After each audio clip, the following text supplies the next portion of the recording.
Sa panahon natin, madami na ang giyera na nangyayari ngayon at isa na dito ang giyera sa gitna ng Israel at Hamas. Ang Hamas ay isang rebelde na grupo na ang layunin ay patalsikin ng Israel na karatig bansa na ito ng Palestine sa kadahilanan na ang Israel ay nagpapalapad ng kanilang nasasakupan na lupain na ikinagalit ng mga Hamas at Palestine.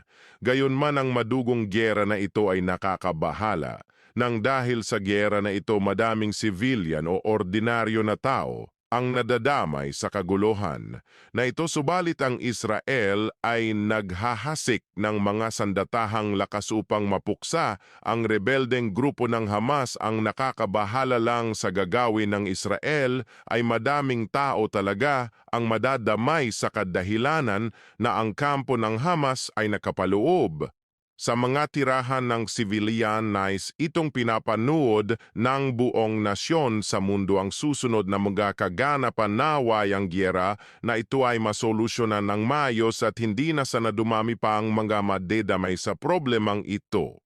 Sa mga nais pang makarinig ng mga kwento at balita na maaari kayo mag-like at mag-subscribe para sa mga hinaharap na gagawin nating videos dito sa channel natin. Maraming salamat.